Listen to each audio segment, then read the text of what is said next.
Direktur Reserse Kriminal Umum Polda Metro Jaya Kombes Wira Satya Triputra menyampaikan, Fauzan Fahmi, 43, tega membunuh wanita inisial SH, 40, lantaran dalam pengaruh narkotika jenis sabu. Diketahui, mayat janda 4 anak yang mayatnya ditemukan tanpa kepala di Muara Baru, Jakarta Utara. Ucap Wira, dalam konferensi pers di Mapolda Metro Jaya, Jakarta Selatan, Senin, tanggal 4 November tahun 2024. Karena berdasarkan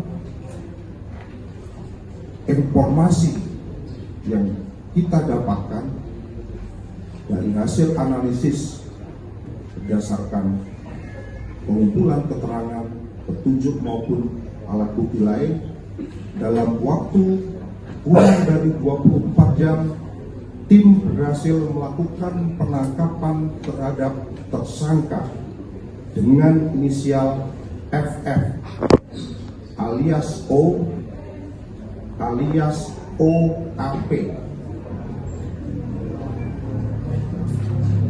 Saat dilakukan pengembangan, diketahui bahwa mayat tanpa kepala yang merupakan korban pembunuhan yang diduga oleh tersangka, yang juga dilakukan oleh tersangka dengan inisial FF disebabkan karena memiliki hubungan asmara. Rekan-rekan sekalian, kita flashback sedikit ke belakang bahwa awal ceritanya bahwa pada hari Minggu tanggal 27 Oktober 2024 sekira pukul 9.00 WIB, korban meminta tersangka untuk membawakan ikan tuna dan menemuinya di Hotel Aceh Besar di Muara Karang, Jakarta Utara. Kemudian sekitar pukul 17.30 tersangka datang menemui korban di Hotel Aceh Besar di kamar 502. Namun pada saat itu tersangka tidak membawa ikan tuna yang sebelumnya dipesan oleh korban, sehingga tersangka menyuruh korban untuk mengambil di rumahnya. Pada saat bertemu tersangka, korban melakukan hubungan badan sebanyak 1 kali, dan setelah itu tersangka kembali ke rumah. Sekitar pukul 21.00, korban menggunakan ojek berjalan menuju ke rumah tersangka di daerah Muara Baru, Penjaringan, Jakarta Utara untuk mengambil pesanan ikan tuna. Setelah sampai, korban menghubungi tersangka untuk menjemput di luar gang rumah tersangka. Kemudian tersangka menjemput korban dan berjalan kaki menuju ke rumah tersangka. Sesampai di depan rumah tersangka, tersangka mengajak korban untuk naik ke lantai 2. Namun pada saat korban diajak oleh tersangka untuk naik ke lantai 2, korban tidak mau dan korban mengatakan, saya tidak mau, takut ada si perek, dalam garis kurung pelacur. Dalam hal ini yang dimaksud dengan si perek itu adalah istri daripada tersangka. Kemudian dijawab oleh tersangka, istri saya tidak ada dan sedang dagang dan di rumah tidak ada orang. Lalu tiba-tiba korban menjawab dengan kalimat, ah kamu juga anak perek. Dengan perkataan tersebut, tersangka tersulut emosi dan langsung mencekik korban dari arah belakang dengan menggunakan lengan tangan kanan dan tangan kiri, mendorong lengan tangan kanan dan kiri agar lebih kencang sampai korban lemas dan tidak bergerak.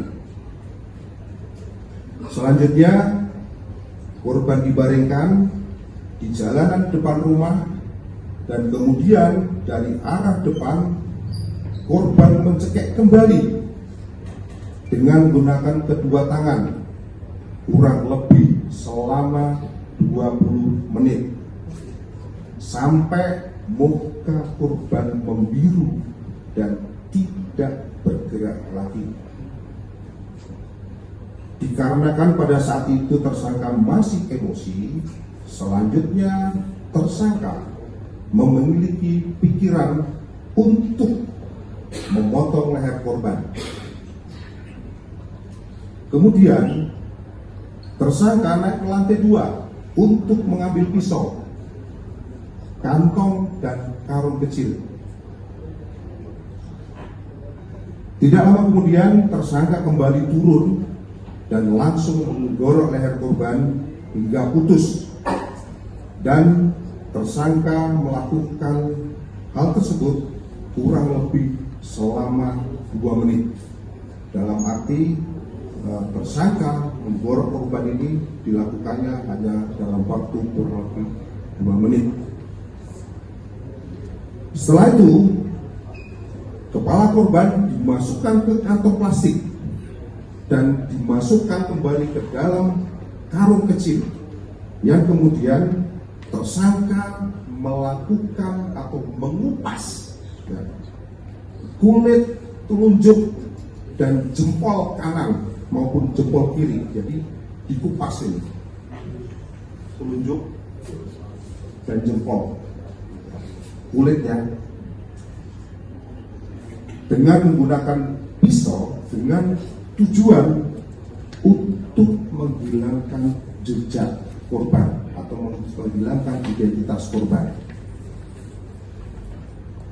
Daripada tersangka berinisial J, saat ini statusnya masih sementara kita jadikan saksi.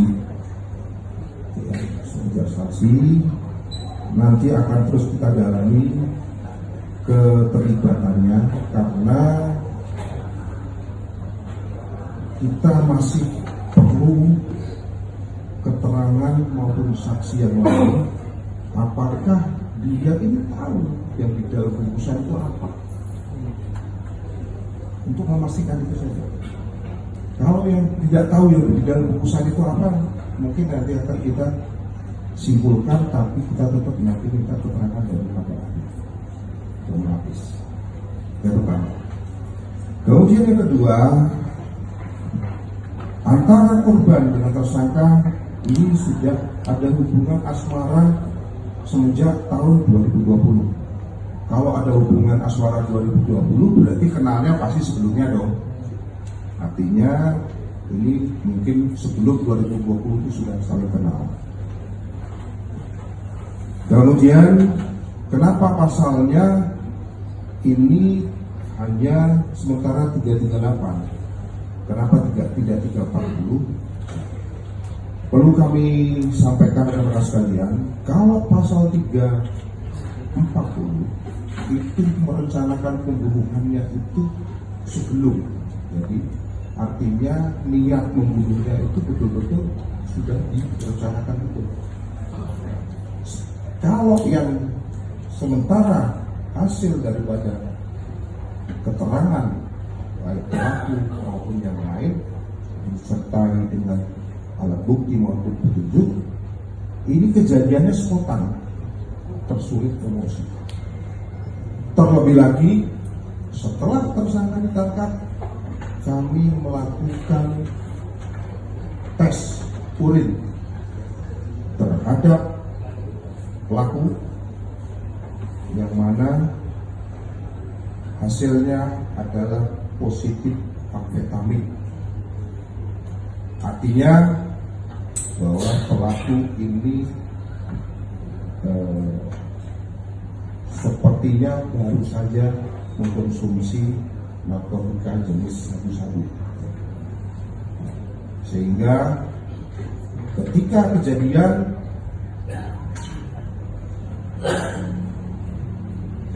kemungkinan tersangka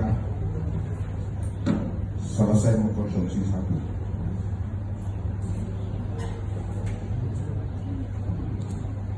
Kemudian yang berikutnya pertanyaan, apakah korban hamil? Hasil visum korban dinyatakan tidak hamil.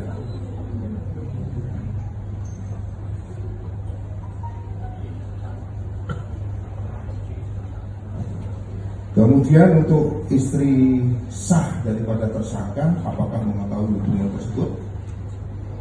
Istrinya adalah mengetahui, dan setelah melakukan ada kejadian itu, istri marah-marah, pasti marah-marah kepada tersangka.